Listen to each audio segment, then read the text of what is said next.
Manuel Galich fue el José Martí de Guatemala. ¿Se entiende? El José Martí de Guatemala. Bueno, así que bueno, nada, les comparto mi felicidad porque el prólogo es hermoso, estoy muy contento con ese prólogo, y obviamente el libro tiene 300 páginas, van a ser alrededor de 500 páginas del libro, en formato papel, ¿no? Y el libro se llama Crítica de la razón crítica, historia y metapolítica del progresismo. Son 12 capítulos. Así que nada, un trabajo de 4 años de investigación ardua. Yo he presentado casi todos los capítulos, son ponencias que yo hice en seminarios, en congresos de filosofía nacionales e internacionales. Así que son capítulos, casi es una colección de artículos de revistas académicas. Bueno. Enhorabuena y muchas comenzamos felicidades. con... No, gracias, y espero que puedan comprar. Yo voy a hacer pocas ediciones. Hay que leer el libro. Primero hay que leer el libro antes de felicitarnos. Por ahí no te gusta. Claro. Por ahí el libro te termino puteando, Jonathan, perdón, qué sé yo. Uno nunca sabe. Es así. Es así, hay que ver la película. Son los riesgos de ser escritor, ¿qué vas a hacer? Así. Profesor, el título me recuerda un poco a un libro de Marx que se llamaba Crítica de la crítica crítica. Totalmente. Así se llama un libro de Marx, Crítica de la crítica crítica, exactamente. Bueno, vamos a leer uno de los capítulos más importantes del libro Ética para Sofía, que es Comentario a la Ética Nicómaco, capítulo 7, ¿no? Donde yo les hago un resumen de la ética, ¿verdad? Les hago un resumen de la ética. ¿Quién sería tan amable de prestarnos su voz para leer el capítulo? Comentario a la ética a Nicómaco. Toda actividad humana tiene un fin. El estudio de esta obra implica analizar cómo se ha de perseguir convenientemente ese fin. Todo arte y toda investigación, e igualmente toda acción y libre elección parece tender hacia algún bien. Por esto se ha manifestado con razón que el bien es aquello hacia lo que todas las cosas tienden. 1094a. Esta definición por la causa final implica que el bien es algo que deseamos poseer, pero que nunca poseemos completamente, por lo cual su definición se realiza como tentativa, en virtud de una tendencia natural a aquello que nos es propio, porque el bien de cada ente es lo propio de cada ente. Abre comillas. Sin embargo, es evidente que hay algunas diferencias entre los fines, pues unos son actividades y otros obras aparte de las actividades. En los casos en que hay algunos fines aparte de las acciones, las obras son naturalmente preferibles a las actividades. Se cierran comillas. Las obras tienen por fin el acto y las actividades el producto o la obra. Así como el acto como fin es superior a la obra que es su medio, el producto es mejor que la actividad, pues ésta tiene por fin a aquel. Bien, ahí está. Vamos a explicar eso. En Aristóteles tenemos, entonces, obras, actividades y productos.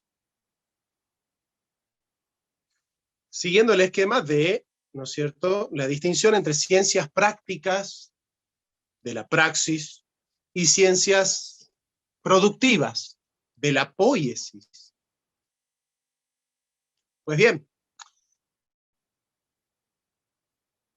las actividades, las poiein, son aquellas que producen productos, ¿no?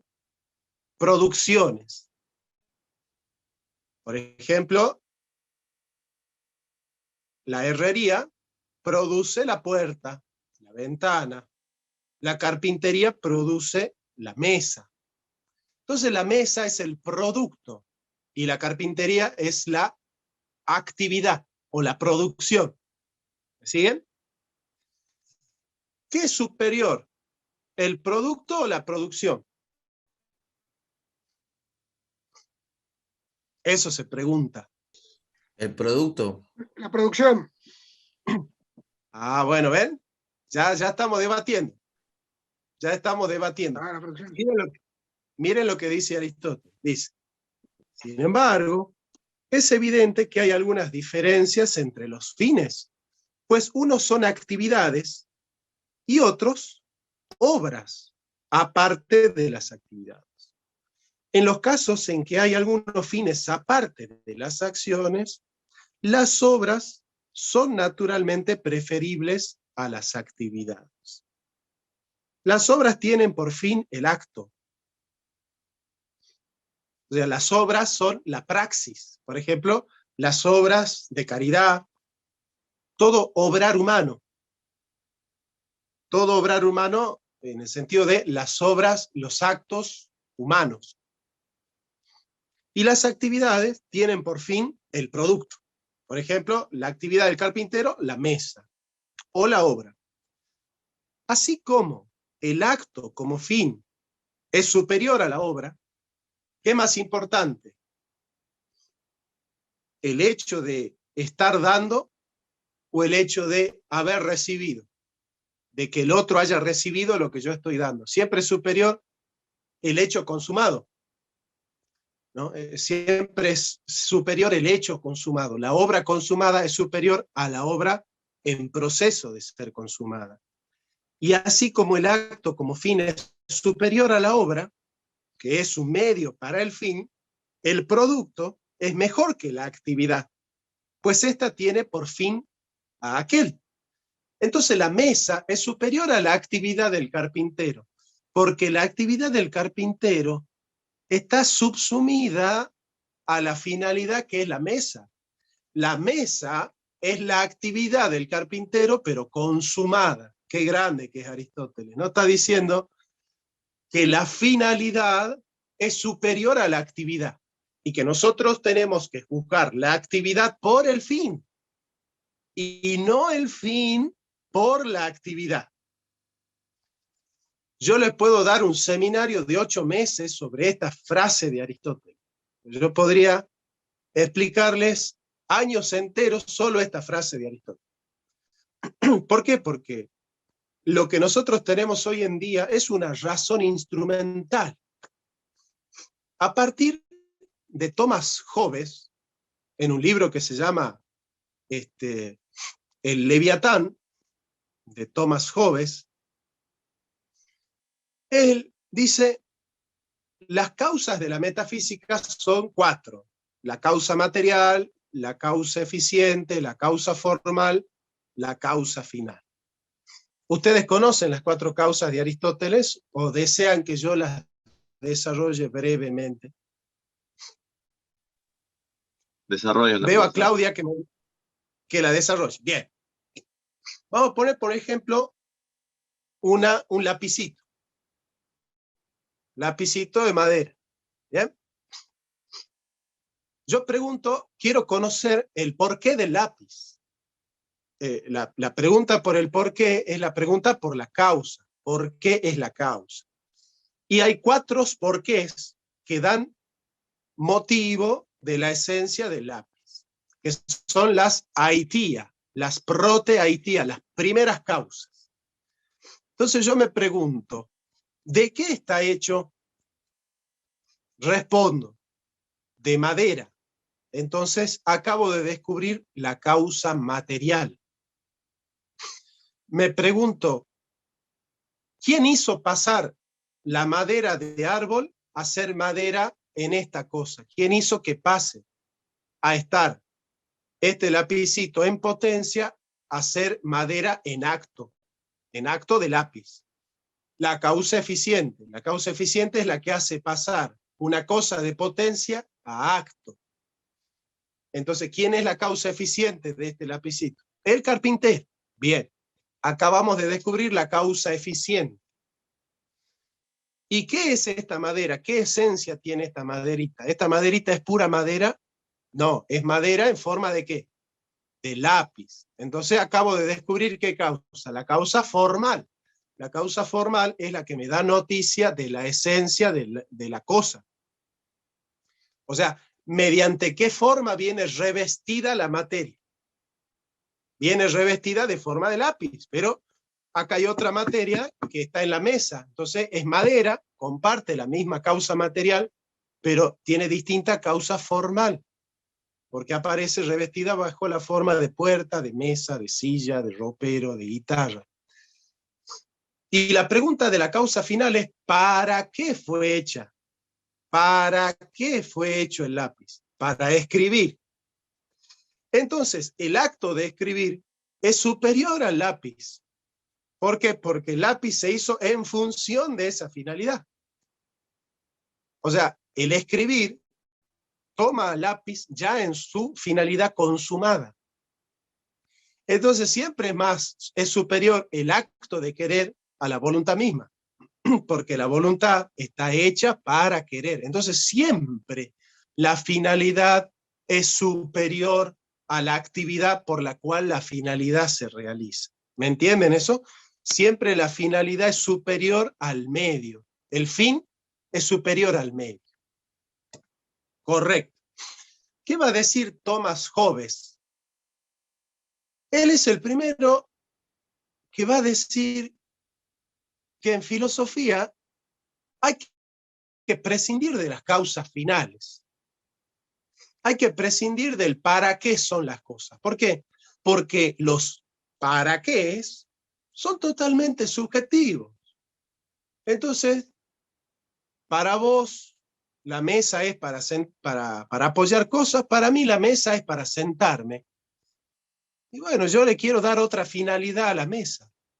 ¿Por qué no podría yo usar algo que se suele usar para una cosa, usarla para otra cosa? ¿Se entiende? O sea, lo que está diciendo Hobbes es, disponemos de los fines, nosotros vamos a decir para qué son las cosas.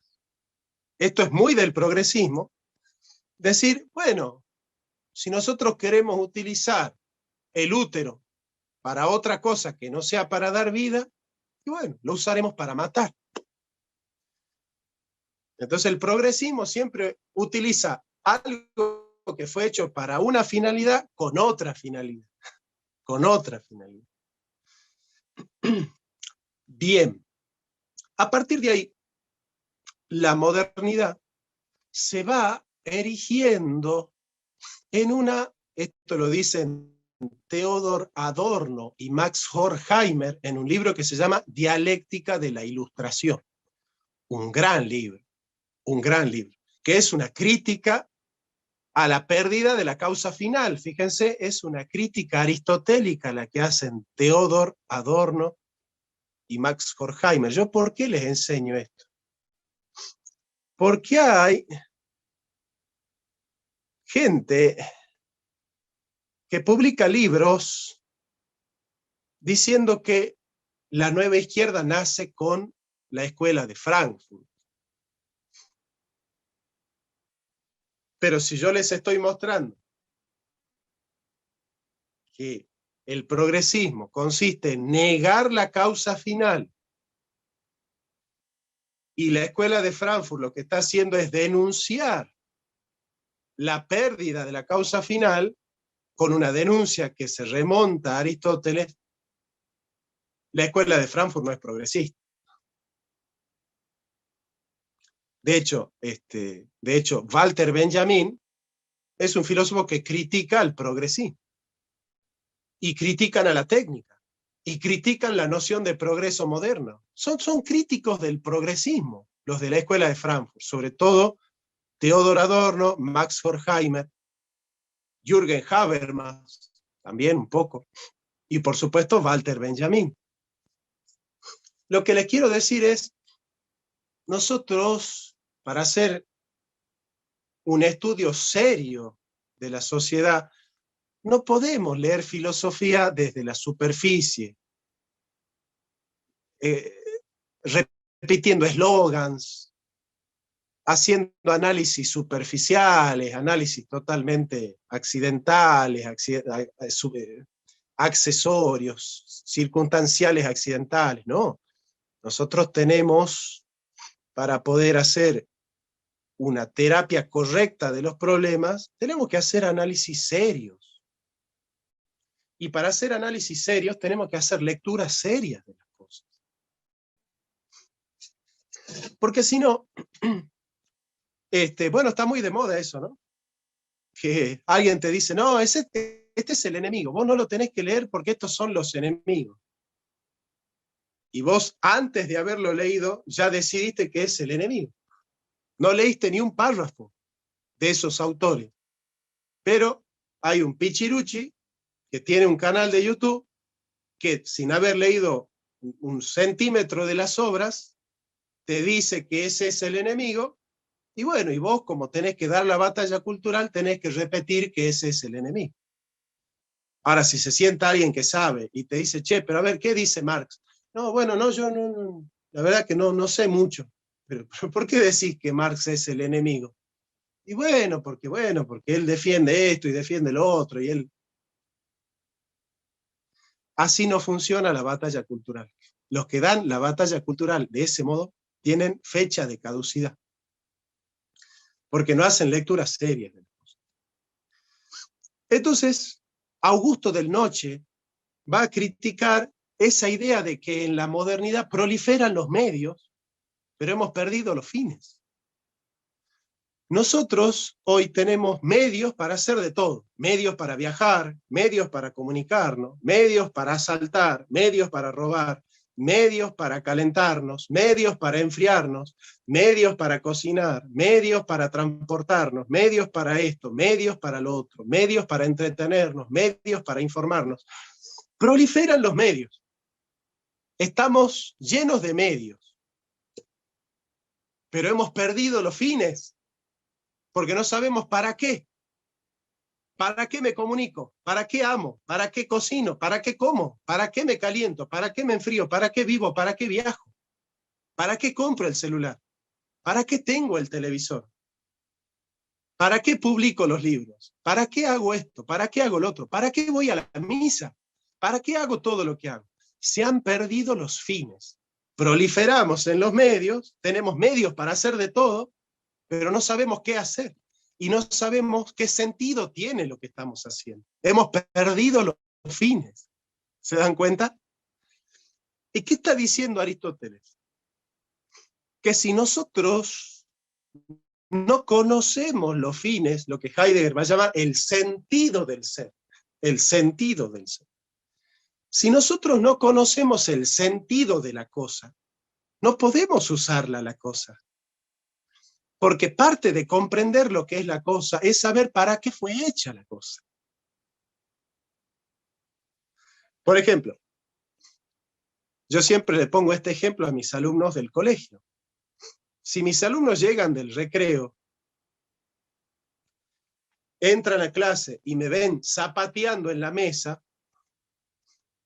me van a decir, el profesor no sabe qué es una mesa. ¿Por qué? Porque no entiende para qué fue hecha la mesa. Se pone a hacer asado encima de la mesa, se pone a zapatear encima de la mesa. Y la mesa no fue hecha para zapatear. Entonces, si yo no le doy un buen uso a las cosas, estoy revelando que no sé para qué fueron hechas. Y si yo no sé para qué fueron hechas las cosas, estoy revelando que no entiendo qué es la cosa. O sea, la causa formal tiene su consumación en la causa final. Y solamente podemos comprender perfectamente una cosa cuando sabemos para qué fue hecha. ¿Me entienden? Háganme caras, por lo menos. ¿Sí entienden, no? Bien. Así, por lo menos voy sabiendo si hay una respuesta del otro lado. La causa eficiente es una causa inteligente. Dice Aristóteles, nada pasa de potencia a acto, sino por un ser en acto. ¿Sí? O sea, nada puede pasar de ser árbol en potencia a ser árbol en acto, sino por alguien que ya está en acto. ¿Quién hizo pasar la madera de ser parte del tronco del árbol hacer guitarra? Alguien que ya existe. Alguien que ya existe. Y que tiene la posibilidad de actualizar esa potencia. Entonces, nada pasa de potencia a acto sino por un ser en acto. Pero el que a esa actualización le da una forma específica es un ser inteligente. Es un ser inteligente. Quiere decir que el ser inteligente le imprimió a la causa formal, es decir, a la esencia de las cosas, una finalidad. Traslademos esto a nuestra situación. Dios nos ha creado con un propósito, con una finalidad, con un objetivo, con una dirección, con un sentido. Se entiende el ser en virtud del sentido del ser. Eso lo explica Heidegger, que es aristotélico. Solamente se entiende al ser cuando se comprende el sentido del ser. ¿Para qué? ¿Para qué fue creado el hombre? Heidegger dice, en Introducción a la Metafísica de 1935, dice, cuando la simultaneidad haya absorbido todo y se pueda transmitir una pelea de boxeo, lo mismo en Tokio, en Berlín o en Singapur, cuando el tiempo sea solo rapidez, cuando el hombre haya perdido su valor, como hoy, y cuando la comunicación se dé simultáneamente, entonces, como viejos fantasmas, volverán las viejas preguntas. ¿Para qué? ¿Cómo? ¿Por qué? Jonathan, perdón, ¿quién ha dicho eso? Martin Heidegger en Ah. Introducción a la Metafísica, de Gracias. 1935. Gracias.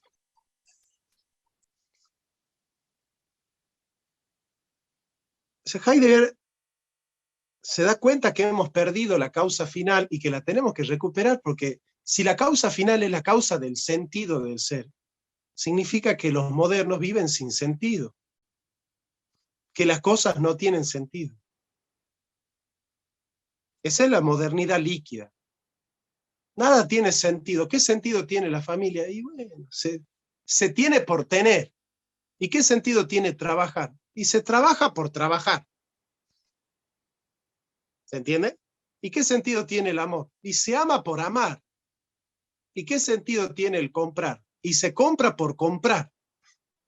Esa es la posmodernidad, esa es la modernidad líquida, que se hace por hacer, porque nada tiene sentido. ¿Y por qué no tiene sentido? Porque nosotros hemos perdido la causa final. Y la causa final es la que nos dice a nosotros para qué fueron hechas las cosas y para qué fuimos creados nosotros. El hombre fue creado para contemplar a Dios. Lo dice San Agustín, nos hiciste para ti, nos hiciste para ti. Esa es la causa final, ¿ven? ¿Y qué dice? Nos hiciste, o sea que Dios es causa eficiente. Nos hiciste, ¿quién nos hizo? Dios, causa eficiente. Pero a la vez es causa final, porque nos hiciste, es causa eficiente, para ti, causa final, para ti. Entonces nosotros, con esa frase de San Agustín, tenemos resuelta toda la vida, porque yo sé de dónde vengo y hacia dónde voy, ¿ven? ¿De dónde vengo? De Dios. ¿Y hacia dónde voy? Hacia Dios. Eso en teología se llama el exitus y el reditus. El exitus significa salida, exitus, salida. Yo, ¿de dónde salgo? De Dios. Y reditus, vuelta. Redituable significa aquello que me retorna. ¿Hacia dónde vuelvo? Hacia Dios. Venimos de Dios y vamos hacia Dios. Estamos hechos por Él y para Él. ¿Ven? Ahí tiene sentido la vida en Dios. Se remite la vida a Dios y la vida tiene sentido. Cuando Nietzsche dice que Dios ha muerto, ¿qué está diciendo? Que hemos perdido el alfa, es decir, de dónde venimos, y hemos perdido el omega, hacia dónde vamos. O sea que la vida ya no tiene sentido. No tiene sentido. Y si no tiene sentido, no tiene esencia. Y si no tiene esencia, no tiene valor. Y esa es la modernidad líquida que estamos viviendo. Entonces, volvamos al texto. ¿Qué dice Aristóteles? La causa final le da sentido al medio. ¿Ven? Le da sentido al medio. Entonces, ¿qué es lo que denuncian, por ejemplo, Theodor Adorno y Max Horkheimer? Y disculpen si me alargo, pero yo me estoy alargando porque considero que es un tema importante que nosotros toquemos para entender lo que dice Aristóteles, ¿no?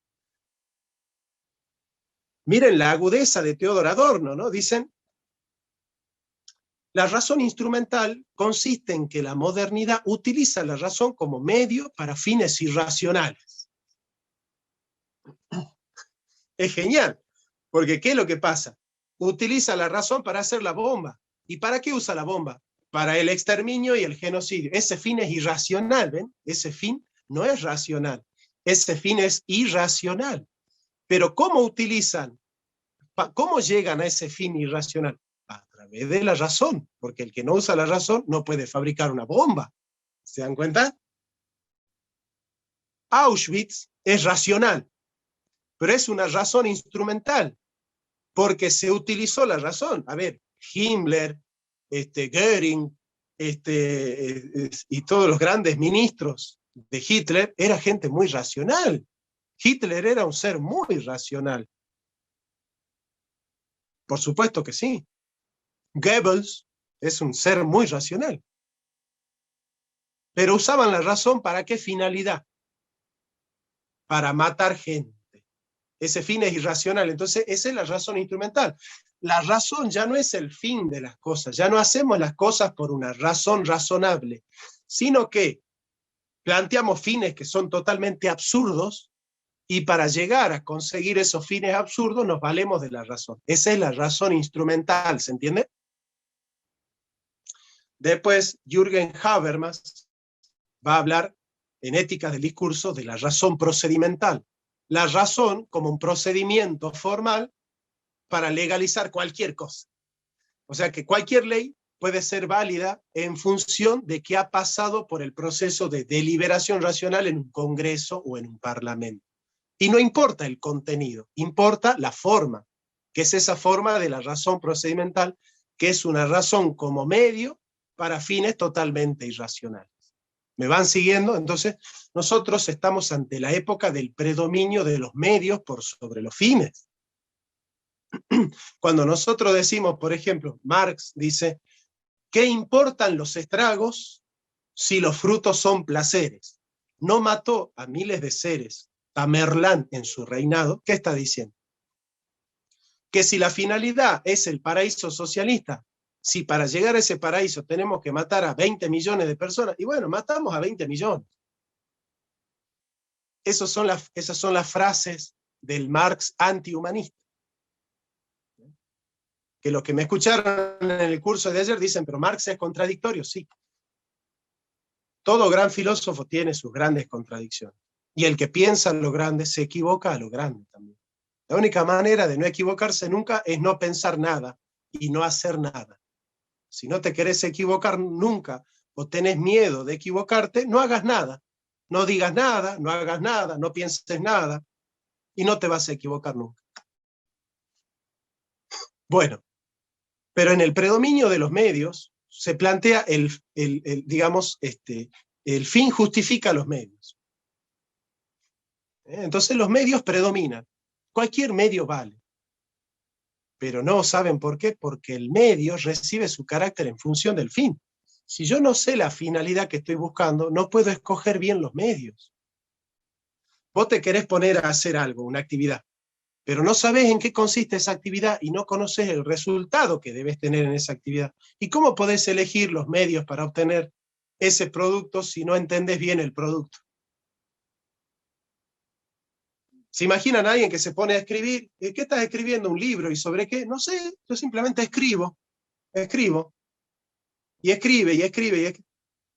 No tiene sentido. Uno tiene que primero saber hacia dónde llega, hacia dónde quiere ir.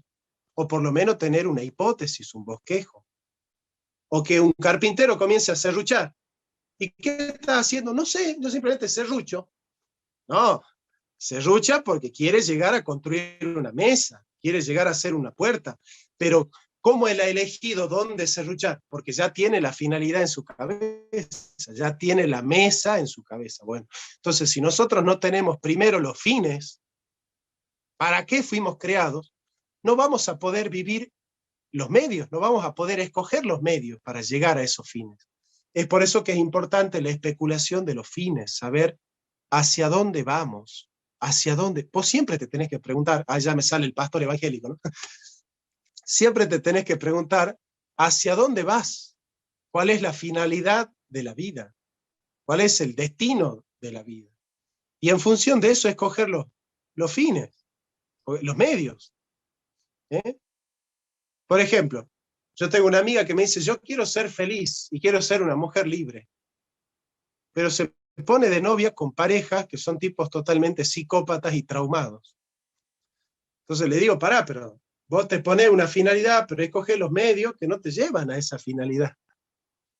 O hay otros que dicen, yo quiero tener mucha plata, pero no ahorran, no trabajan, no hacen nada, no estudian. Y decía, bueno, pero como querer uno puede querer un montón de cosas. Uno también, una noche de borrachera, quiere 18.000 cosas. Y al otro día te levantas medio adolorido, con dolor de cabeza y resacado, y no haces nada. Entonces, lo importante es si vos estás adecuándote a los medios que son los necesarios para llevarte a ese fin que estás buscando. Los medios se adecuan al fin cuando el fin es claro, pero en épocas donde se pierden los fines y se disuelven los fines, reinan los medios. Y sabemos cómo, pero no sabemos para qué. Nosotros sabemos cómo viajar, sabemos cómo escribir, sabemos cómo escribir, sabemos cómo comunicarnos, pero no sabemos para qué. Están disueltos los fines. Bueno, volvamos con Aristóteles. Sigamos con el texto. Profesor, una pregunta. ¿Este predominio de los fines sobre los medios es propio de la modernidad o de la posmodernidad?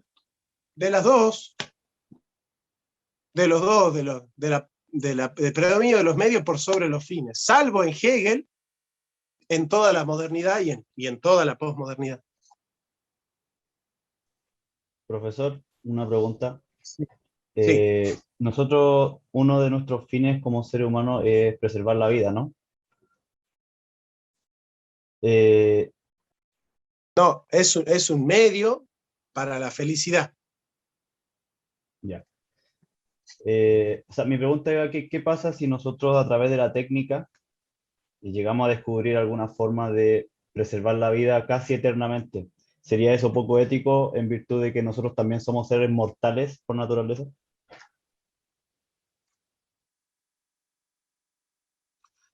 A ver, nosotros somos seres mortales, pero no somos seres para la muerte. La muerte no es el sentido de la vida. La muerte es un accidente en el desarrollo de la vida, pero no es el sentido de la vida. Nosotros no somos Sein zu Tode, como dice Heidegger, ser para la muerte.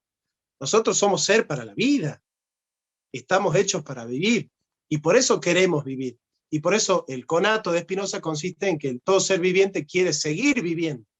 Y por eso Unamuno dice en el sentimiento trágico de la vida, quiero seguir viviendo. Pero, y seguir viviendo como soy, con todos mis miedos, mis achaques, mis angustias, mis cosas, ¿no? pero si nosotros no tuviésemos la certeza de que nos vamos a morir en algún momento, ¿usted cree que haríamos algo? O sea, si yo sé que soy eterno, yo podría quedarme acostado toda mi vida sin comer, sin hacer nada, si total no me voy a morir.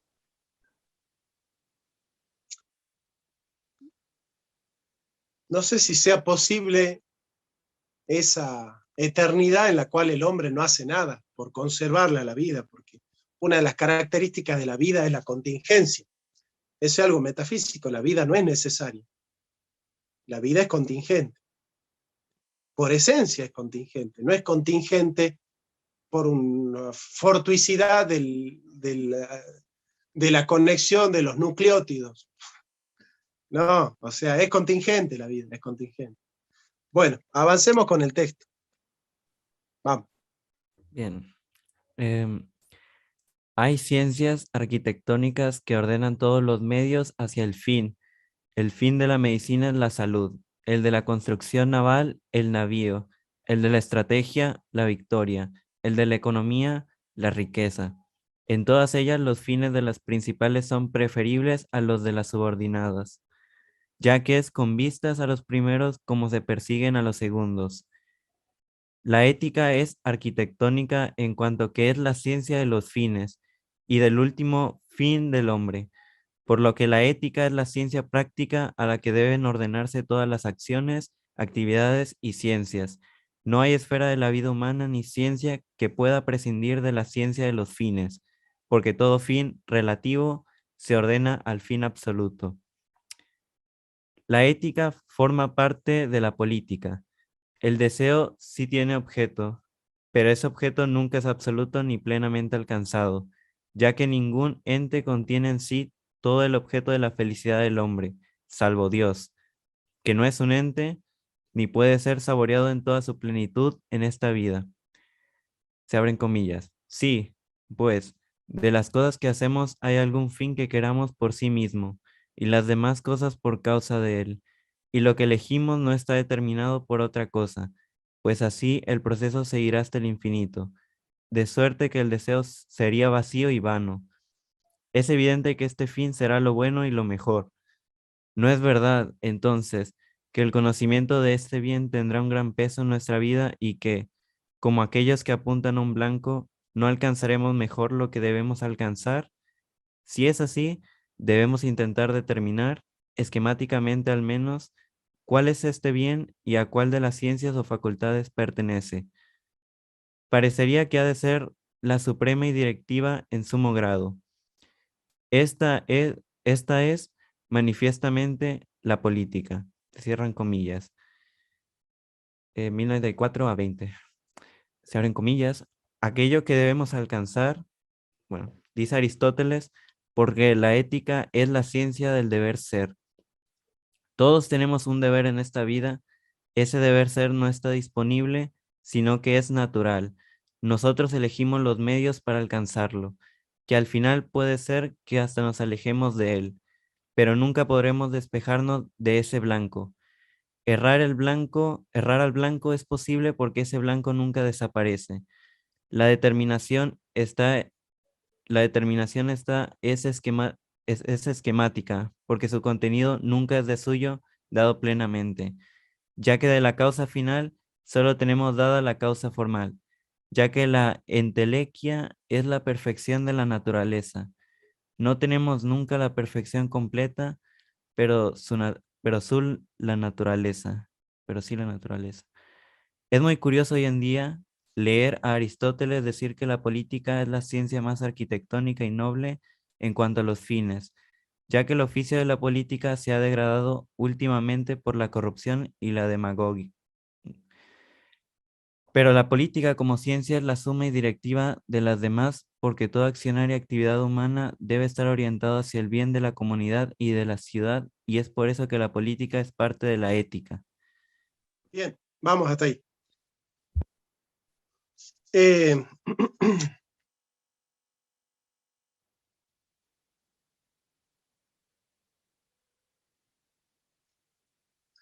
la ciencia que descubre el fin del hombre es la ética. Por lo cual, todas las demás ciencias deben subordinarse a la ética. Porque la ética que conoce el fin del hombre, que es la felicidad, que es el bien universal de todo ente busca su bien y desea su bien. Esta es la pregunta de todos los filósofos, ¿no? Locke dice, el hombre vive tratando de eliminar aquello que le duele. ¿Pero para qué? Y para ser feliz. ¿Para qué quiere el hombre seguir viviendo, como dice Spinoza? Y para ser feliz. ¿Para qué quiere el sabio ordenar la realidad? Para ser feliz. ¿Para qué quiere hacer la revolución socialista? Para ser feliz. ¿Para qué quiere el progreso de la ciencia? Para ser feliz. ¿Para qué quiere el libre mercado? para ser feliz. Todo lo que hace el hombre lo hace con el objetivo de ser feliz. Todos los filósofos terminan en Aristóteles. Entonces la ciencia que estudia los fines es la ciencia madre, que subsume a todas las otras ciencias por las cuales ese fin se consigue.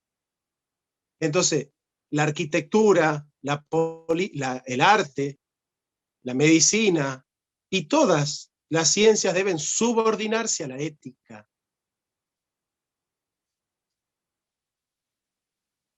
Esto es interesante, ¿por qué? Porque el marxismo consiste en el divorcio entre ética y política. Hay un filósofo español que es muy sobrevalorado, que los españoles hablan de él como si fuese el Heidegger de España, Gustavo que es Bueno. Gustavo Bueno, que es Gustavo, pero no es tan bueno. Ese filósofo es muy mediocre, tiene cosas interesantes, como todo pensador, pero no es un gran filósofo. Una de las cosas que él sostiene es el divorcio entre ética y política. Él dice, la política no funciona como lo que debería pasar. La política es lo que pasa.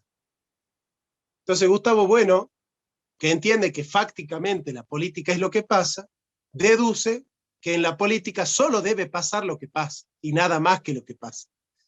Ese es un error del non sequitur, es una falacia. O sea, como viene sucediendo así, entonces debe suceder así. Esa tesis es conservadora. ¿Han escuchado a algún marxista conservador? Bueno, lean a Gustavo Bueno, que es Gustavo, pero no es bueno. Jonathan, entonces, respecto a Gustavo Bueno, su defensa, bueno, la defensa que hace en algunos casos en relación al aborto, parte desde esta concepción de disociar la política de la ética. Pero totalmente.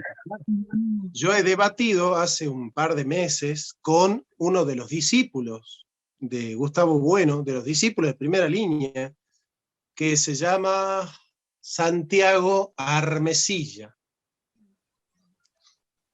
Y justamente ahí en él me plantea eso. La cuestión ética es una cuestión subjetiva. A vos no te gusta que haya aborto. Bueno, qué pena, es un tema tuyo, un tema de tus sentimientos, de tus emociones, es un tema de tu subjetividad, es un tema de tus emociones. Tus emociones no gozan con el aborto. Qué pena, qué pena. Pero Ya, bueno. entonces, sí, entonces para ellos, no sé, el que Putin, ¿no?, se declare en contra del aborto, no lo mueve su ortodoxia, lo mueve la política, ¿no? Porque le conviene en este momento a Rusia que nazcan más niños. Esa es la lógica, entonces, en bueno. Claro, en política hay que hacer lo que conviene hacer para tener más poder. Eso es lo único es el único criterio válido para la política. La política no tiene que tener criterios éticos, de valores, de principios y valores, de determinaciones éticas. No, o sea, la ética lo único que tiene que haber es la operatividad en función del poder. Todo lo que hago, lo hago en función de tener más poder. Eso sostenía Armesilla, vean el debate, eso es lo que defiende Armesilla. ¿Qué hacen los estados? Custodian su poder y hacen todo lo que les da más poder y evitan todo lo que les quita poder. Esto es la voluntad de poder en Nietzsche, no es más que nada eso, ¿no? Conservación del poder y aumento del poder. Esa es la lógica de la voluntad de poder en Nietzsche. Biopolítica del poder de Foucault, dice Nasira. Muy bien, Nasira, perfecto. Ahí apagaste tu cámara. Bueno, entonces, este despliegue del poder por el poder mismo es el divorcio de la ética y de la política.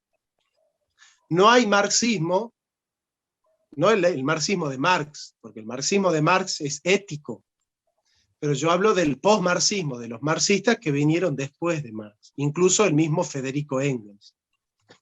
No hay marxismo sin un divorcio entre ética y política. ¿Escucharon? No hay marxismo sin un divorcio entre ética y política. No existe el marxismo sin ese divorcio. esto es para algunos que dicen que yo soy marxista, ¿no? Hay algunos que dicen que yo soy marxista. Porque claro, si yo leo Marx soy marxista, si leo a Nietzsche soy ateo, y si leo a Adam Smith soy liberal, ¿viste? Porque es así. Hacen la O con un vaso. Bueno.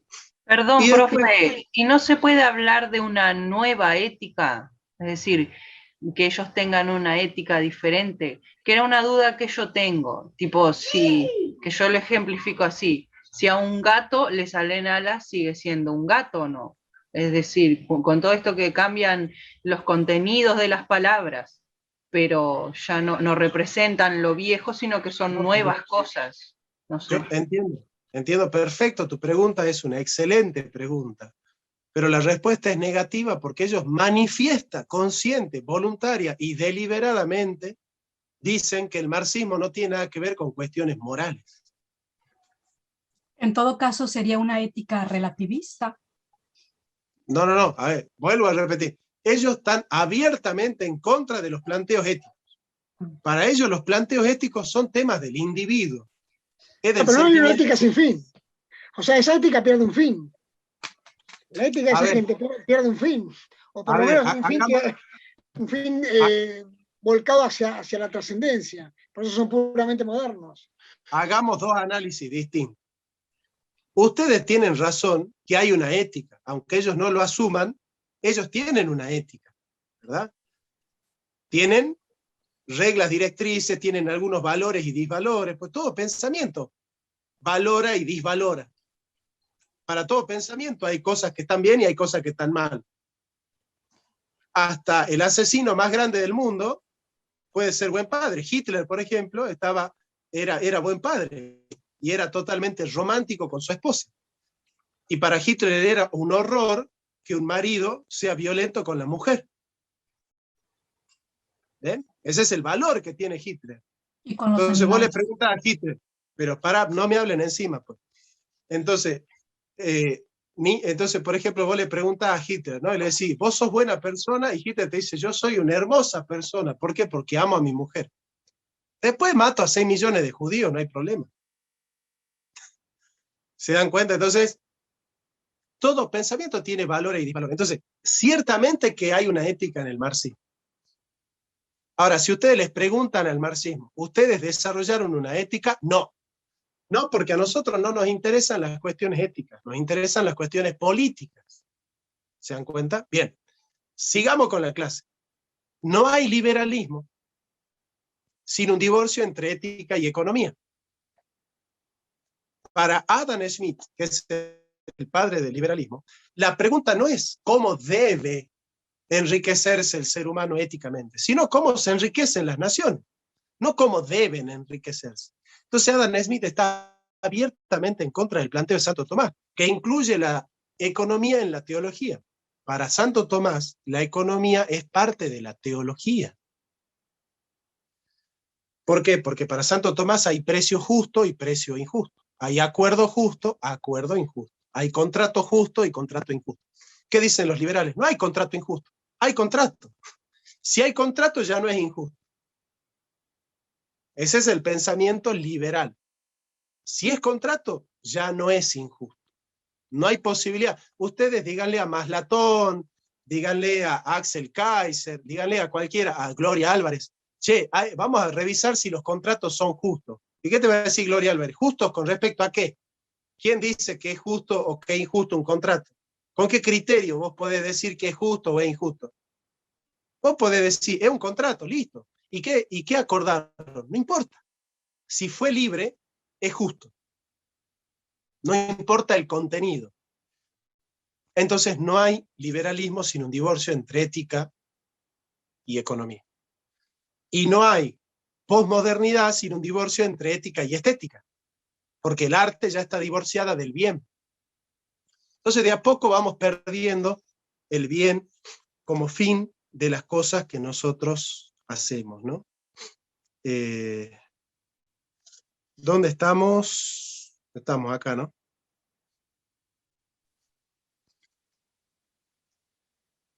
Aquello que debemos alcanzar, dice Aristóteles, porque la ética es la ciencia del deber ser.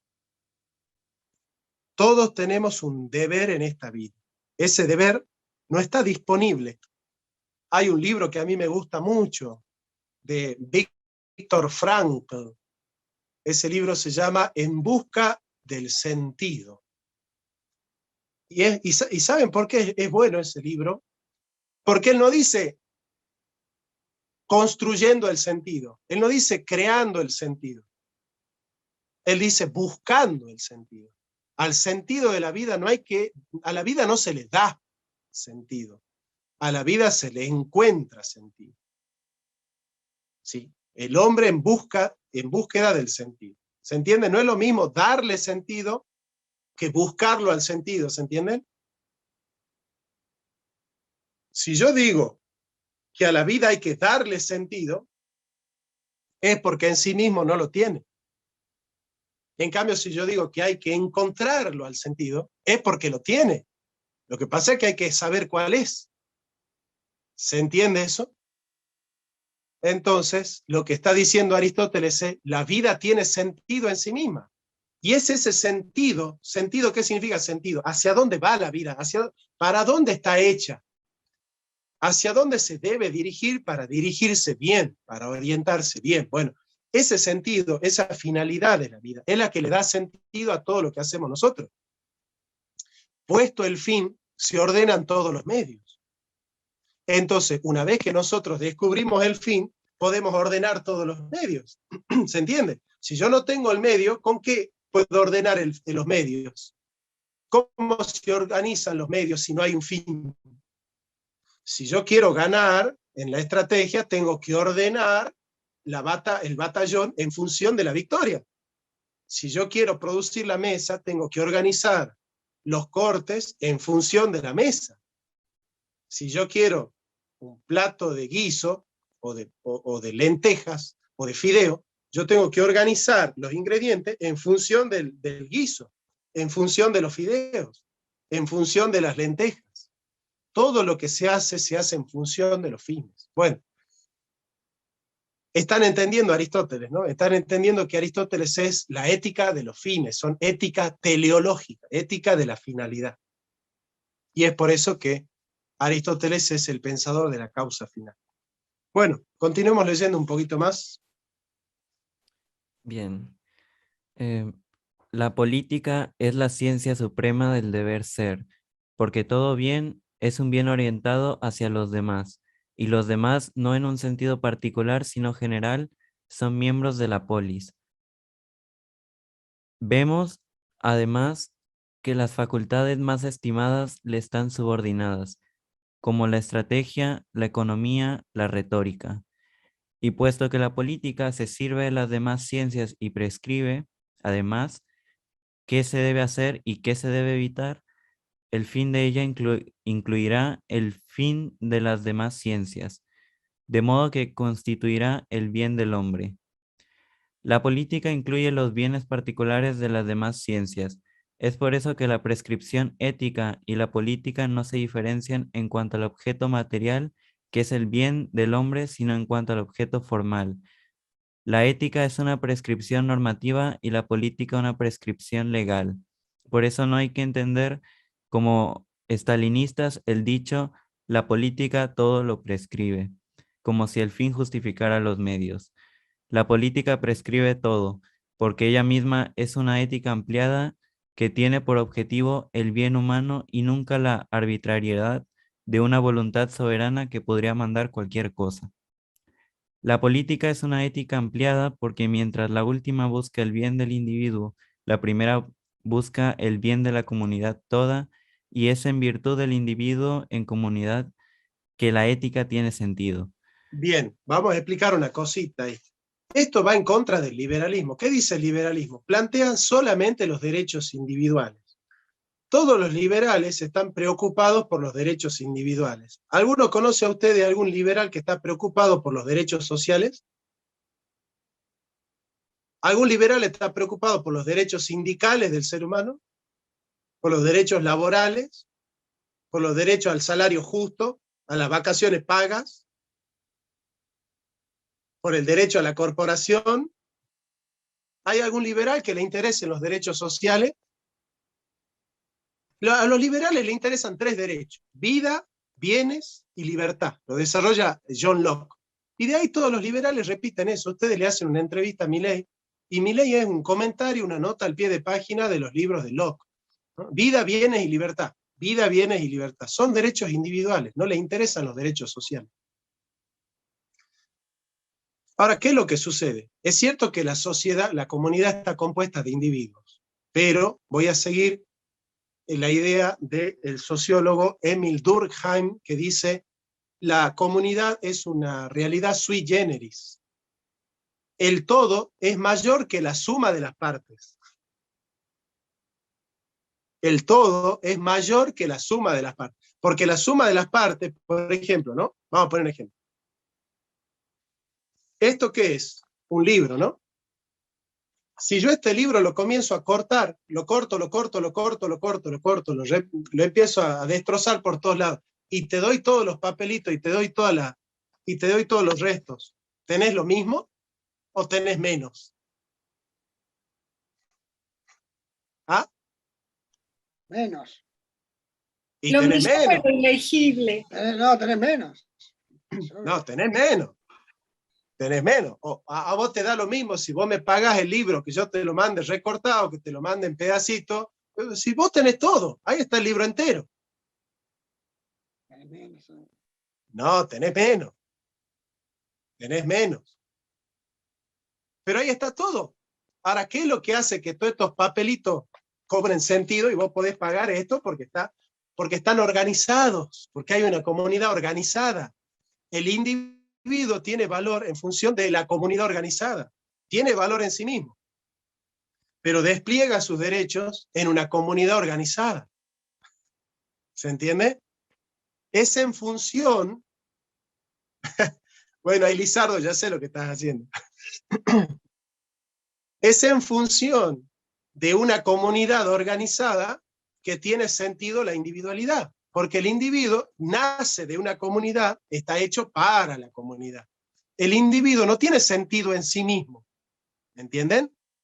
Tiene valor en sí mismo, pero no tiene sentido en sí mismo. Ustedes saquen a un individuo que no tenga padre, que no tenga madre, que no tenga hijo, que no tenga pueblo, que no tenga historia, que no tenga cultura, que no tenga lengua, que no tenga religión, que no tenga raza, que no tenga historia, que no tenga pasado, que no tenga un destino común, que no tenga un pueblo, que no tenga una comunidad.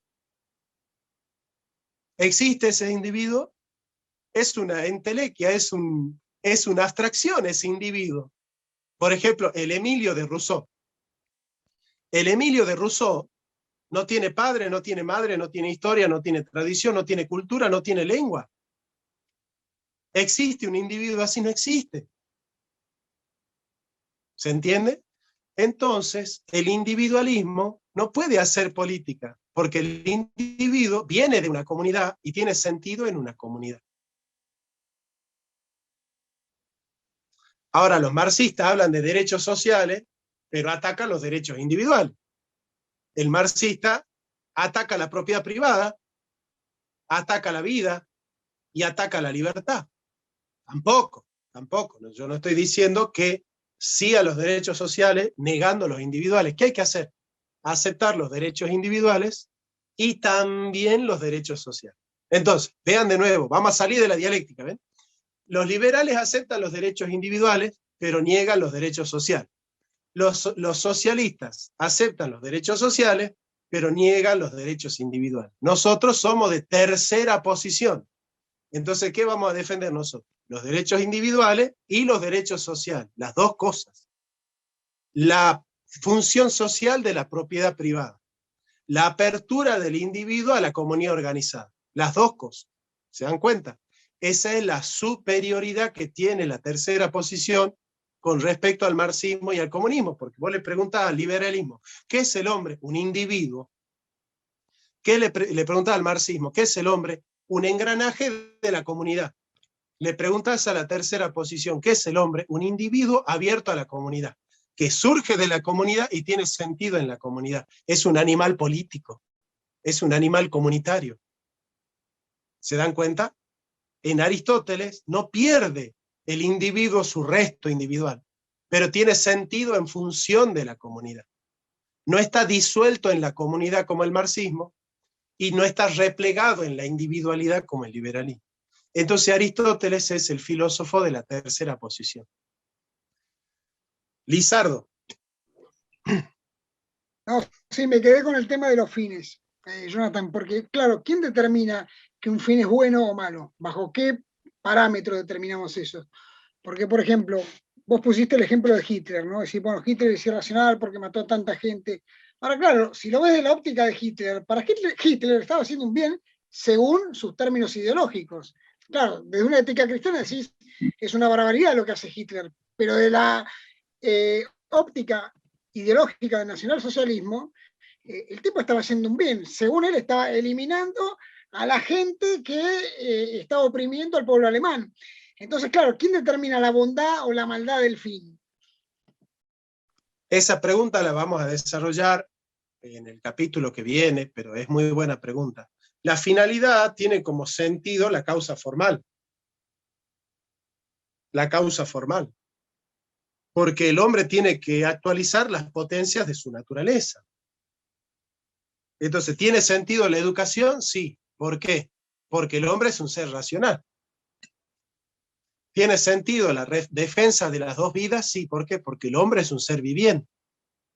Entonces, siempre que yo me remito a la naturaleza humana, encuentro el fundamento del derecho humano.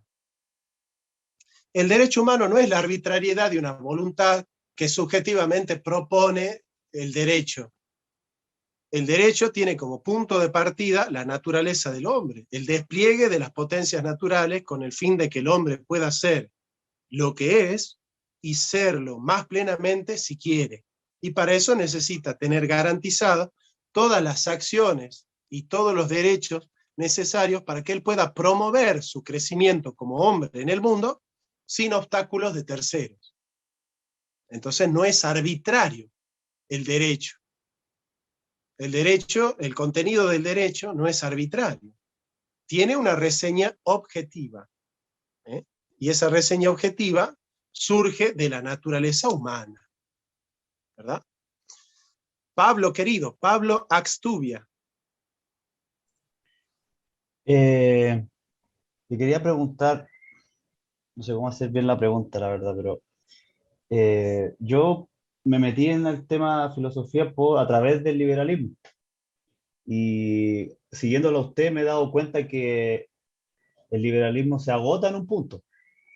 Y transité hacia donde usted nos marcaba justamente porque me di cuenta de que cuando, por ejemplo, en el mercado, cuando dos personas hacen un intercambio, como bien dice Adam Smith en la teoría de los sentimientos morales, lo principal para que se logre ese intercambio no es que las dos partes solo se pongan de acuerdo, sino que ese acuerdo se sustenta en una relación de confianza entre los dos, en que ambos se perciben como iguales, etc. Entonces, si bien yo no soy experto en la materia, pero si bien yo al menos no recuerdo haber leído formalmente una especie de ética en ese libro, me doy cuenta de que hay una ética que todo liberal, por decirlo de alguna forma, que tenga un buen corazón, se va a dar cuenta que si yo hago un trato con una persona y ese trato está hecho en disparidad de condiciones, en la cual una de las dos partes se aprovecha de su inteligencia sobre el otro, yo sé que eso no está bien. Ahora, ¿cómo hacer esa distinción entre decir, porque siento que se dialectiza todo demasiado, o sea, están los liberales, como que todos los liberales tienden a irse hacia el extremo y resulta que todo se licúa y no hay ningún fin y mientras nos pongamos de acuerdo está todo bien, cosa que yo no estoy de acuerdo. Y el tema marxista, que menos soy especialista en eso, pero que también todo el individuo se disuelve en la sociedad. O sea, ¿en qué momento eso se baja a la práctica? Y yo digo, yo estoy de acuerdo que el ser humano es un ser viviente, yo estoy de acuerdo que el ser humano tiene más posibilidades de encontrar su perfección cuando se educa, pero también estoy consciente de que si yo gano, por decirlo de alguna forma, $600 al mes y me están cortando por este fin del ser humano, me están cortando la mitad en impuestos, yo tengo que privilegiar. Entonces, ¿dónde en la parte práctica, cómo se hace ese corte de que estamos viviendo en sociedad, pero que el hecho de que queramos que los demás también surjan no termine impidiendo que yo quiera poner una microempresa, por ejemplo?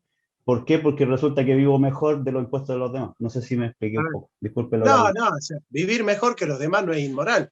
Ahora, que yo gane plata explotando a los demás o engañando a los demás, sí, eso sí es inmoral. Pero tener plata por tener plata no es inmoral. Es inmoral el medio por el cual uno llega a tener plata. Me haces una pregunta excelente porque me ayuda a profundizar. Ciertamente que hay una ética en el liberalismo, pero esa ética no es una ética que forma parte de la política como en Aristóteles.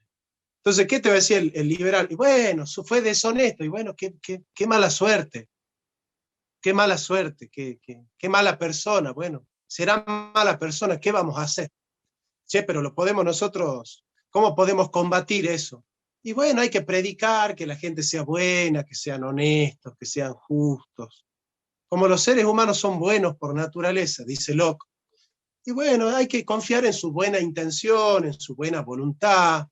Los hombres son blancas palomitas dulces que en el mercado todos buscan satisfacer la necesidad de los otros con bienes de mejor calidad y de menor precio. Entonces, bueno, no podemos nosotros mandar preso a alguien que tiene mala fe.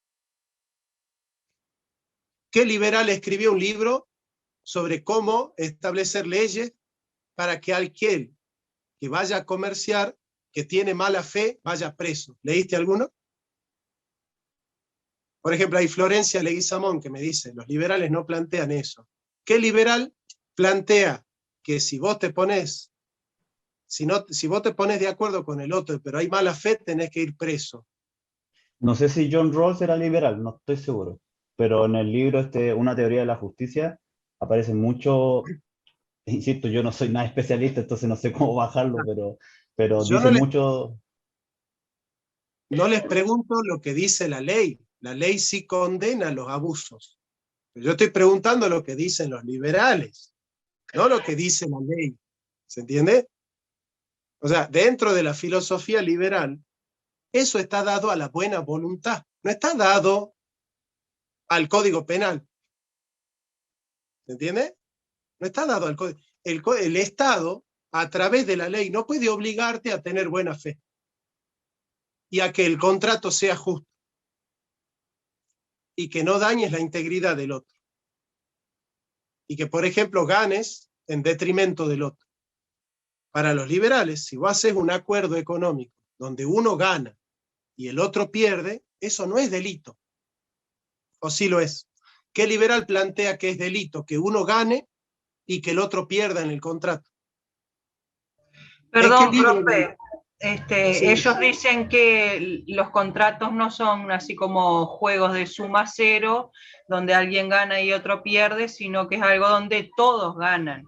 Y suponen que todos los males de la sociedad derivan del control injusto de esto que llaman, esto algo de dinosaurio, no me sale la palabra, los empresarios.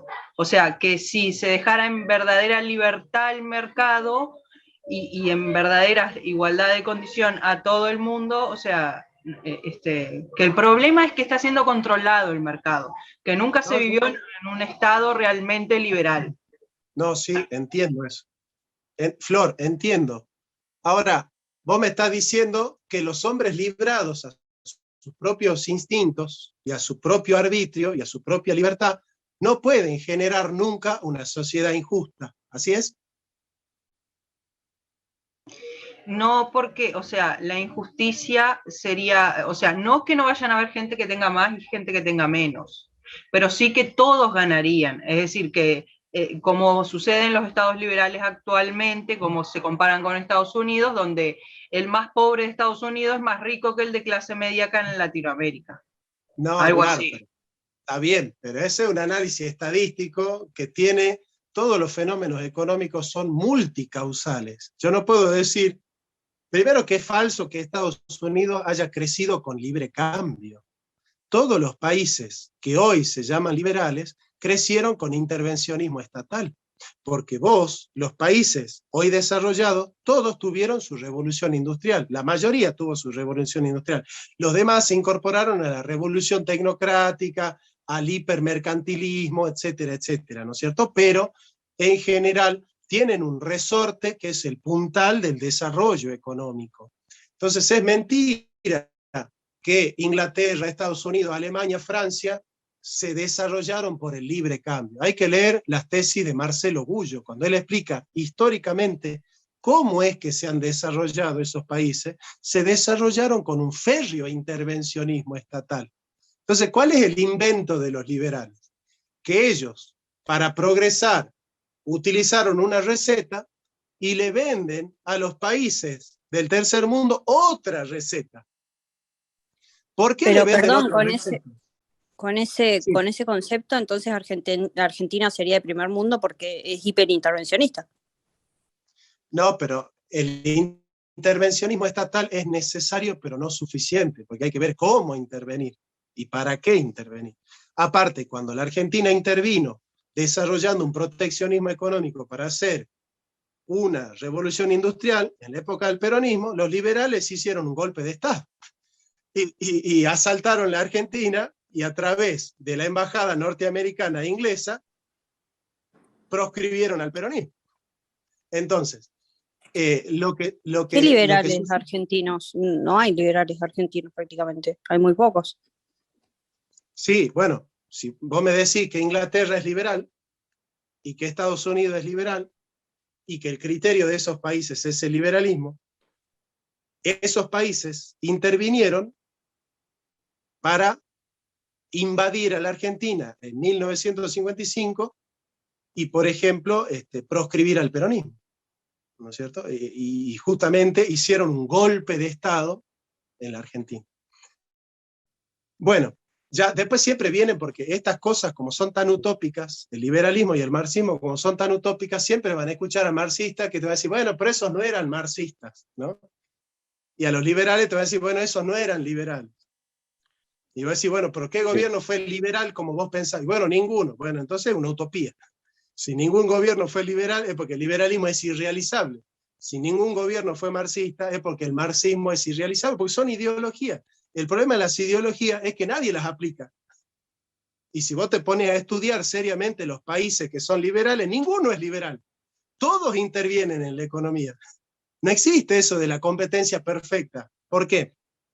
Porque los seres humanos no somos blancas palomitas dulces, que tienen buenas intenciones, y que son libres, y que quieren la libertad de todos, y que quieren promover el crecimiento de todos, para que todos tengan bienes de menor precio y mayor calidad.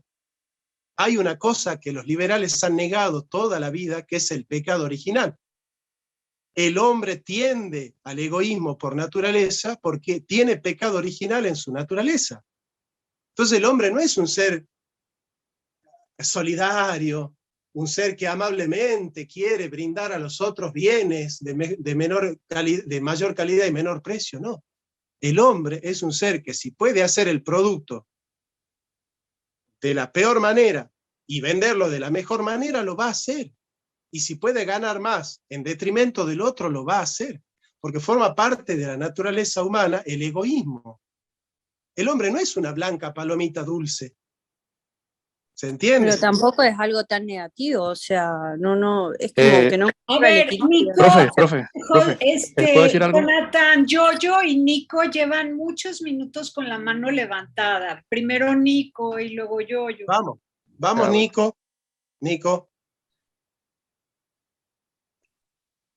Nico. Nico ya se fue. Se fue al baño, creo. Bueno, Yoyo, entonces. Yoyo, vamos, Yoyito. Jonathan, buenas noches a los compañeros. Te hago un apunte, una pregunta también, porque estamos hablando de que se ha perdido la causa final, según Aristóteles, pero no se puede decir que a partir del neoliberalismo ellos no fue que perdieron la causa final, sino que la cambiaron, porque una de las premisas es obtener el máximo rendimiento. Muy bien. Entonces ellos, como que la causa final de ellos la tienen clara, obtener el máximo rendimiento. Gracias. Perfecto, perfecto. Vos siempre haces preguntas muy buenas, ¿eh? Ya es la tercera que me haces muy buena. Sí, exactamente. Sí, sí, sí. Pasa que es una causa final que no es totalmente natural y objetiva, sino que es subjetiva. Cada uno puede tener la finalidad que quiera. Por eso el liberalismo es el respeto irrestricto al proyecto de vida del prójimo. Vos podés tener el proyecto de vida que quieras. Yo lo que tengo que hacer es respetar tu proyecto de vida, siempre y cuando ¿no es cierto?, no te metas con mi derecho.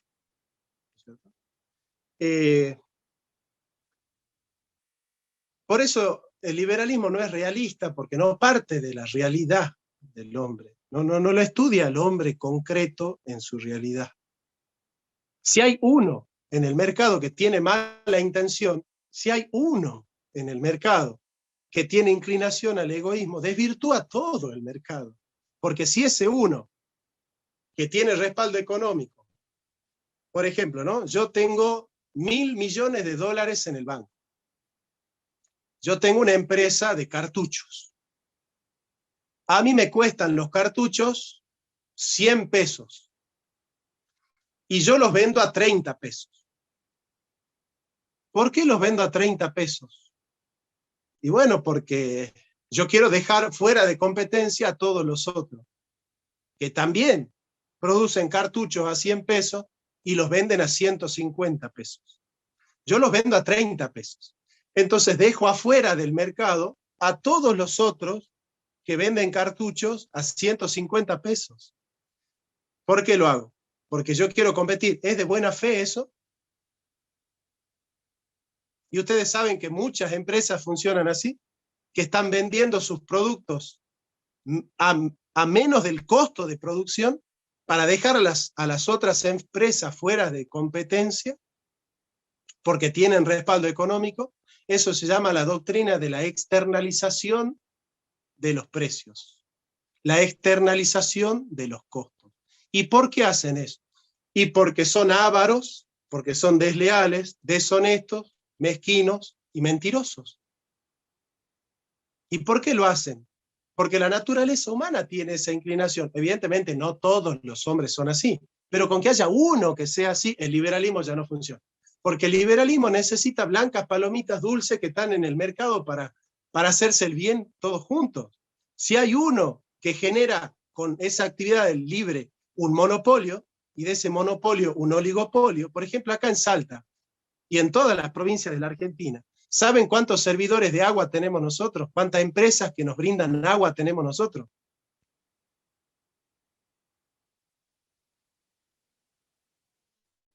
¿Y con quién compite esa? ¿Con quién compite Agua de Salta? ¿Con qué empresa compite Agua de Salta? ¿Hay competencia? Profe, no, porque en general dice Nico. Ya está Nico. A ver, Nico. Dice Nico que no puede hablar porque el administrador le bloqueó el micrófono. Eso era lo que yo quería decir, perdón. Lo están censurando. Él solo tiene que abrir el micrófono. Nadie se los bloquea. Cada uno cuando va a hablar lo abre. Hay un micrófono ahí abajito, Nico. Ahí dice activar o desactivar micrófono. Mira, ahí a tu mano izquierda, abajito. Activar o desactivar, dice, ¿ves? Sí, pero yo creo que él lo hace, pero alguien capaz que sin querer le tocó algo, entonces viste que el anfitrión te puede bloquear. No. ¿Ah, sí? No. No creo que alguien haya hecho eso, ¿eh? No, nunca. Él lo dice ahí en el chat, él dice que bueno, como que le aparece ese cartel. Es imposible. Vamos a ver si solucionamos eso. Vamos a terminar el texto, porque yo tengo que ir a trabajar en el libro, que lo tengo que corregir, porque mañana lo entrego al libro en la editorial, entonces es como que estoy muy ahí en eso. Dos cositas nada más. Con la pregunta de Yoyo. O sea, dentro del liberalismo no existe el concepto de contrato justo. Puede ser un contrato honesto, pero nadie va a ir preso por ganar en detrimento del otro. Esta idea de que en el mercado tienen que ganar todos es un deseo, pero no es una realidad. Si yo hago libremente un acuerdo con Tere, económico, yo puedo ganar y ella puede perder. Por ejemplo, si Tere, ¿ven la biblioteca de linda que tiene Tere ahí atrás? Si Tere me vende esa biblioteca a 100 pesos, está perdiendo Tere, ¿se entiende? Y yo estoy ganando. Y ese acuerdo fue libre. ¿Por qué no es posible que en un acuerdo libre uno gane y el otro pierda? ¿Quién dice que en los contratos libres ganan todos? ¿Por qué ganan todos? Porque recibimos bienes o algún servicio o algo que nos motiva a realizar ese intercambio. O sea, nadie realiza un intercambio sin motivación. No, pero discúlpame, eso no es así. No, pero eso no es así. En el trading, discúlpame, yo hago trading. Y en el trading, discúlpame, alguien siempre gana y otro siempre pierde. Y tenés jugadores del mercado que se llaman inversionistas institucionales, que son los que marcan la tendencia del mercado. Y vos no podés ir en contra de la tendencia del mercado, y si vas a ir en contra tenés que tener mucha habilidad. Así que eso que del libre mercado todos ganan, y es justo mentira. El trading te lo demuestra, pero de manera bestial.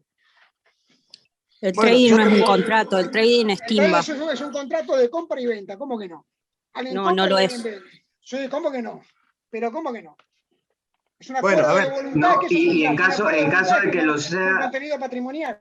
En caso de que lo sea, Lizardo, igual sería falaz que partiendo solamente de tu experiencia absolutices eso a todos los ámbitos del mercado. Bueno, no de experiencia, probá a hacer trading y decime a ver si vas a competir con los inversionistas institucionales. Claro, a ver cómo te va. El problema es que se piensa que el mercado regula todo. ¿Por qué el razonamiento de Lizardo es verdadero? Porque el liberalismo, acaba de decir Florencia, supone que siempre y en todos los casos que el Estado se abstenga de intervenir en la economía, los individuos, por su libre intercambio, con su transparencia y honestidad e inclinación hacia el bien, porque no se olviden nunca que para los liberales el hombre es bueno por naturaleza. O sea, John Locke, en los libros que él ha escrito, siempre comienza diciendo que el hombre por naturaleza es bueno. Si el hombre por naturaleza es malo, ¿quién le garantiza que en el mercado los hombres, por un arte de la mano invisible, van a ser todos buenos, justos, y van a ser equitativos, y los bienes se van a redistribuir justamente y equitativamente? O sea, si la afirmación de Florencia es absoluta, de que en todos los casos... Perdón. Yo nunca dije que el problema del liberalismo no es la redistribución, justamente es un tema que no tiene nada que ver una cosa con la otra. Yo lo que le dije al otro compañero es que primero hay una motivación para el intercambio, o sea, no es que nadie realiza un intercambio a fines de perder algo. Pero esa motivación, por más que sea buena, no puede tener malos resultados. ¿Puedo decir algo, profe?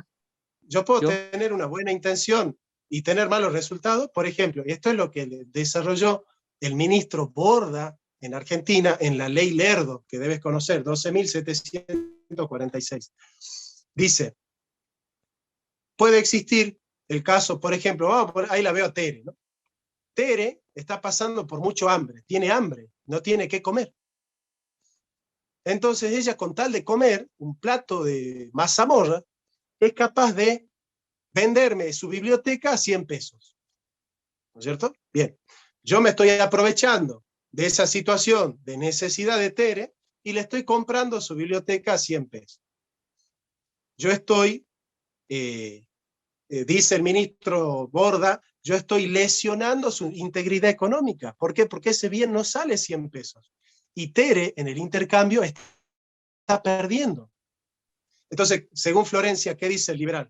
Bueno, pero ella tuvo una motivación que es comprarse el guiso de lenteja.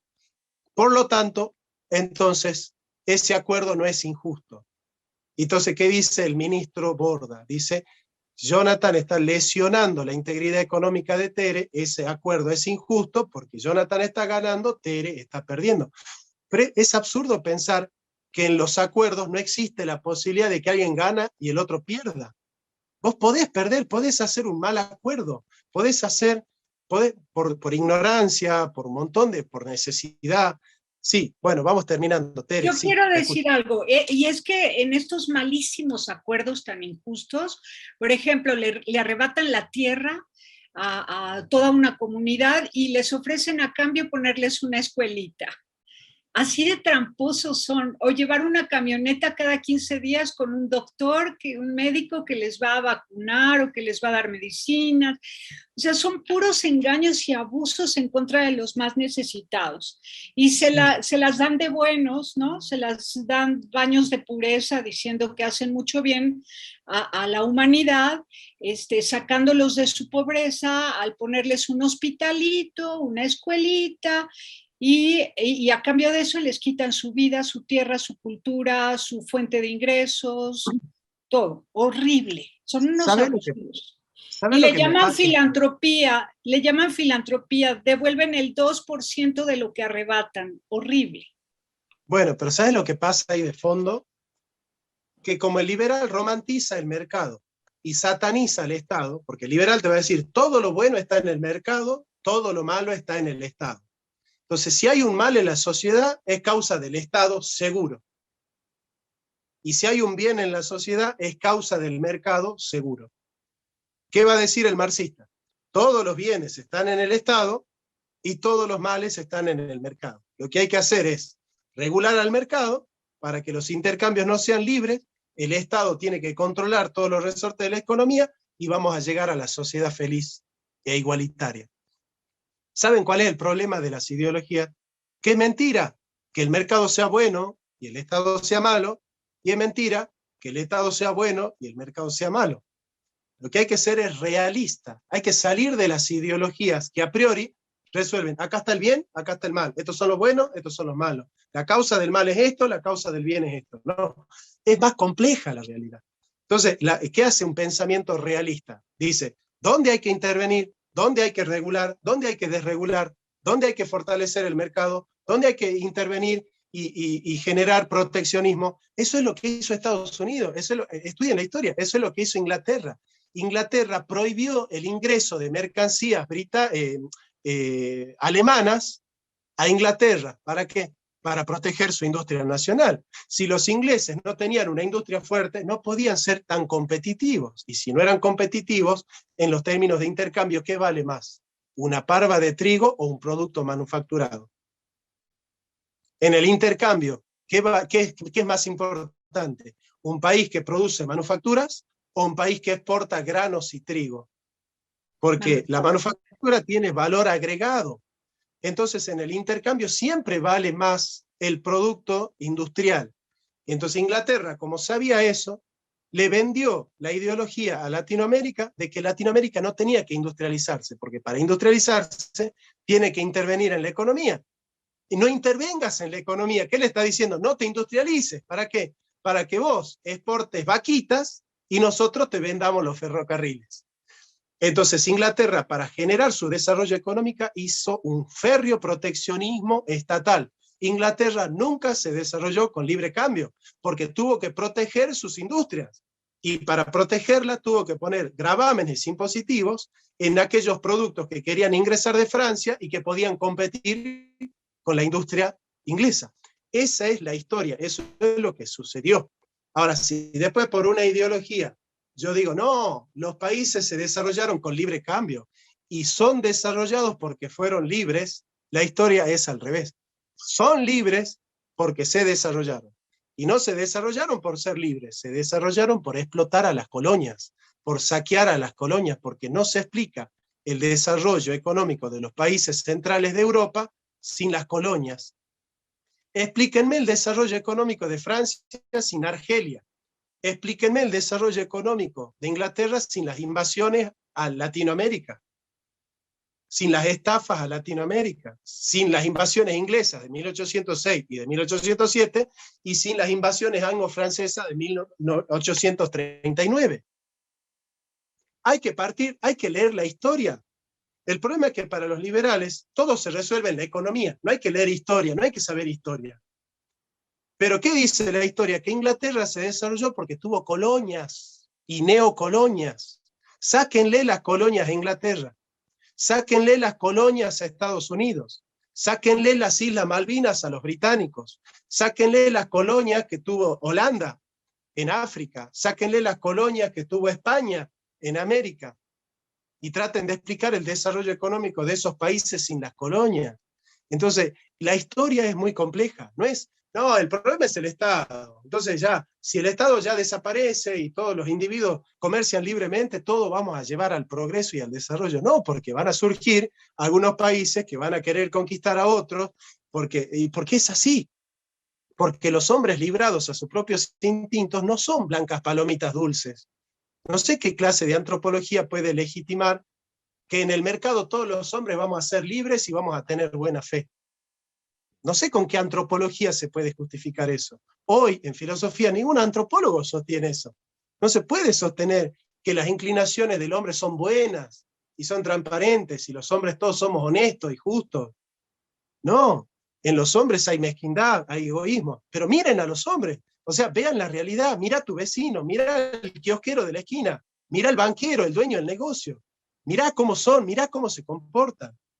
No quieren vender productos de mayor calidad y de menor precio, quieren estafar a la gente, la mayoría son estafadores, son delincuentes, blanquean dólares, lavan dinero, hacen de todo, pues los conocemos, nosotros los que conocemos a los que están en la economía, sabemos que funciona así la economía. ¿O cómo son los empresarios?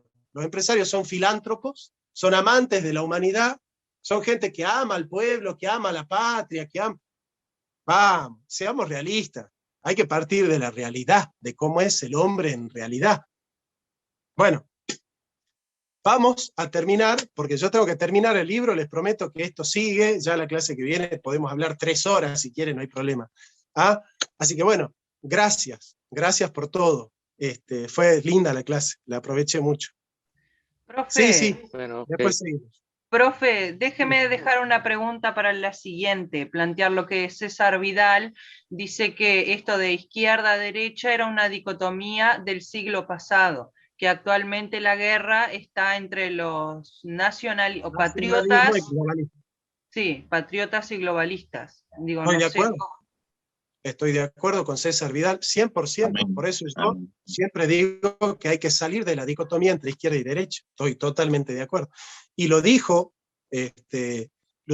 Miklo Lukács en la entrevista el otro día, lo dijo Manete Tatulián el otro día en la entrevista también, y ya todos nos estamos dando cuenta que ya no hay que hablar de izquierda y derecha, porque ya terminó esa dicotomía entre liberalismo y socialismo, izquierda y derecha. Hay que empezar a pensar de una forma realista al hombre. Y eso es lo que estamos haciendo nosotros con la tercera posición. Ni yanquis ni marxistas. Bueno, les mando un fuerte abrazo a todos. Cuídense. Gracias. Nos vemos, Un profe. abrazo a todos, buena semana. Hasta luego, Dios los bendiga.